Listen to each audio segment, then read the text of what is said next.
नमस्कार, मी सीए रमेश प्रभू, अध्यक्ष Maharashtra society welfare association. रोजचं सरका आज सुद्धा daily news and real estate story मध्ये आपल्याला स्वागत करतो. आज आपल्याला एक असं बातमी घेऊन आलोय की जे ऐकून तुम्हाला पूर्ण महाराष्ट्रीयनला बरं वाटेल. या ठिकाणी जमिनीचा व्यवहार होईल आणि राज्य हे देशातलं पहिलं राज्य असेल ज्या राज्याला लँड टायटलिंग ऍक्ट लागू झाला आहे.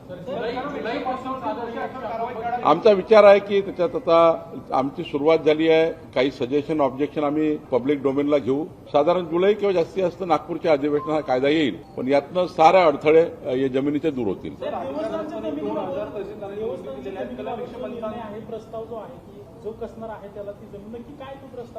आज आम्ही पब्लिक डोमेनमध्ये महसूलच्या वेबसाईटवर हा कायदा टाकलेला आहे, प्रारूप टाकलेला आहे कायद्याचं, अंतिम नाही आहे. या प्रारूपावर आम्ही ही मागणी जनतेकडनं काही सूचना हरकती मागितल्या आहेत. ज्यांचं याच्यात इंटरेस्ट आहे, गुरव समाज आहे त्यांनाही आमची विनंती आहे, देवस्थानचे मालक आहेत त्यांनाही विनंती आहे, चॅरिटेबल ट्रस्ट आहे त्यांनाही विनंती आहे. आम्ही हा विचार करतोय की देवस्थानचे हक्क अबाधित ठेवून त्यांना कुठेही डॅमेज न करता, देवस्थानचे हक्क कुठेही कमी न करता, काय वहिवाटदाराचा हक्क असेल जे 100 वर्षापासून वहिवाटदार आहेत, कुळ आहेत त्याच्यावर, त्या कुळाचा हक्क काय असेल एकदा निश्चित करावं लागेल. समजा निश्चित नाही केलं तर 4.5 लाख हेक्टर जमिनी या अशाच पडलेल्या राहतील ज्या आता वादामध्ये आहे. म्हणजे देवस्थानच्या नावानं आहे, वहिवाटदार वेगळाच आहे, 100 वर्ष झालं त्यांचं काय, कुळ वेगळंच लागलेलं आहे. त्यामुळे निश्चित कायदा आणून, जसं आपलं सरकार आल्यावर आम्ही मदतमात खिदमतमात कायदा आणला मराठवाड्याकरता, निजामाच्या जमिनीकरता 5% पैसे रेडी रेकनरचे भरून आम्ही जमिनी फ्री होल्ड केल्या.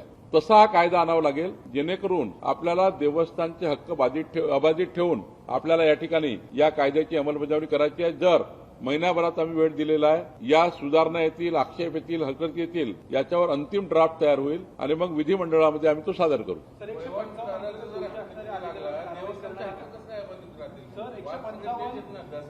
आपण कायद्याने असं म्हटलं आहे, समजा देवस्थानची जमीन वहिवाटदाराकडे 100 वर्षापासून, समजा कुळाकडे आहे, तर देवस्थानला आजच्या रेडी रेकनरप्रमाणे काही अंश पैसे भरून त्यांच्या चॅरिटेबल संस्थेकडे समजा 20%, 10% जे काही ठरवायचे असेल ते कायदा करून जेव्हा विधिमंडळात हा कायद्यावर चर्चा होईल, ही चर्चा एवढं सोपं नाही आहे, विधिमंडळात चर्चा होईल आणि त्यामुळे जे काही एक देवस्थान चालण्याकरता जो काही फिक्स अमाऊंट लागेल तो फिक्स अमाऊंट सुद्धा या देवस्थानाला कसा येईल याचा विचार सरकार करणार. काही संघटनेचा दबाव नाही, माझ्यावर कुठलीही संघटना दबाव टाकू शकत नाही. 155 मध्ये ज्या अधिकाराचा दोष आहे त्यांना सक्तीचा रजव पाठवलेला आहे आणि कठोर कारवाई करण्याचा विचार सरकारचा आहे. सर्व त्या ठिकाणी जे काही आम्हाला कायदेशीर बाबी पूर्ण करायला ते आम्ही करतोय, पण काही कारवाई करणार आहोत आणि पूर्ण राज्याचं संपूर्ण पुनर्विलोकन सुरू झालेलं आहे. ज्या अधिकाऱ्यांनी चुकीचं केलं आहे त्या सर्व प्रॉपर्टी मालमत्ता या त्यांना पुनर्विलोकित करून त्याचे वापस करायचे आहे. चुकीच्या पद्धतीनं लोकांना 155च्या नावाखाली याची जमीन त्याच्या नावानं, त्याची जमीन त्याच्या नावानं, याचं टायटल त्याच्या नावाने, त्याचं टायटल त्याच्या नावाने, जवळपास राज्यामध्ये संपूर्णच राज्यामध्ये 155 मध्ये कलमाचा गैरवापर करण्यात आला. शुद्ध लेखनाची दुरुस्ती करण्याचा अधिकार होता, जमिनीत एकामेकाच्या नावाने करून टाकल्या. अधिकार चुकीचे वापरले आहे. त्यांना वाटलं कधी सरकार तपासणारच नाही, पण हे सरकार पारदर्शी, गतिमान, लोकाभिमुख आहे. त्यामुळे जनता आमच्याकडे येतं, आमच्या तक्रारी मांडतात. आज मी करमाळ्यामध्ये होतो, तिथे 400 लोकांनी तक्रारी केल्या आहेत.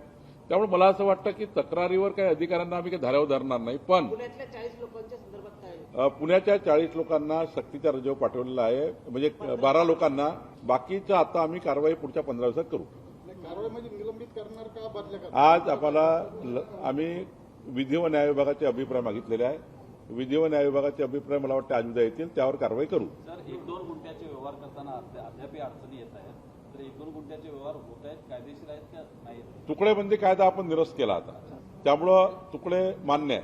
फक्त रहिवासी क्षेत्रामध्ये, रहिवासी क्षेत्र ज्या ज्या ठिकाणी तयार झाले, पीएमआरडीए, एनएमआरडीए, पुणे महानगरपालिका, रिजनल प्लॅनमध्ये गावापासून 200 मीटरपर्यंत हे जिथे रहिवासी अनुज्ञ आहे अशा ठिकाणी तुकडेबंदी आता कायदा रद्द केल्यामुळे तुकडे मान्य आहे.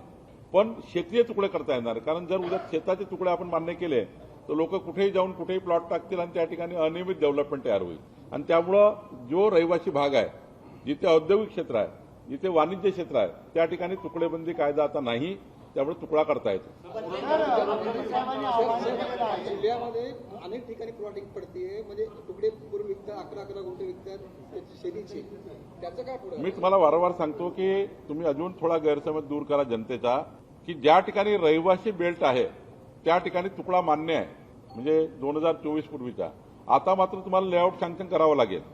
एक डेट दिली होती 15/10/2024. शासनाने कायदा करून, विधिमंडळात कायदा करून 15/10/2024 पूर्वी जे तुकडा पडला होता त्याला शासनाने मान्यता दिली रहिवासी बेल्टमध्ये तुकडे पडलेल्या लोकांना. पण आता मात्र 15/10/2024 नंतर लेआउट हे सँक्शन करूनच विकावं लागेल. कोणी याचा गैरसमज करू नये आणि याच्यानंतर गुन्हे दाखल होणार आहे. मी आपल्याला वारंवार विनंती करतोय, सर्व नागरिकांना, जनतेना आणि बिल्डर्सना, आता कठोर गुन्हे दाखल होणार आहे. 15/10/2024 पर्यंत कोणताही तुकडा मान्य होणार नाही. लेआउट पाळावं लागतील, अधिकृत लेआउट तयार करावे लागतील आणि त्याचं सँक्शन घेतल्याशिवाय रेराचं असेल, पीएमआरडी असेल, एनएमआरडी असेल, जे काही स्थानिक प्राधिकरण असतील त्यांचं सँक्शन घेतल्याशिवाय कुठलाही तुकडा मान्य होणार नाही. 15/10/2024च्या आतमधले तुकडे मान्य झाले आहे. यानंतर या कायद्यामध्ये कुठली दुरुस्ती होणार नाही आहे. हा अंतिम कायदा झालेला आहे. त्यामुळे कोणी याच्यामध्ये फसू नये अशी विनंती आहे. खूप खूप धन्यवाद. हा व्हिडिओ आपण लाईक करा, सबस्क्राईब करा आणि आपलं वाटत असेल की तुमचं मित्रांना सुद्धा ह्याचा फायदा होऊ शकतो म्हणून ह्याला व्हायरल करा. प्रत्येकाने हा व्हिडिओ बघून ह्याच्यानंतरचा जे फायदा आपण घ्यावा असं मी आपल्याला विनंती करतो. खूप खूप धन्यवाद.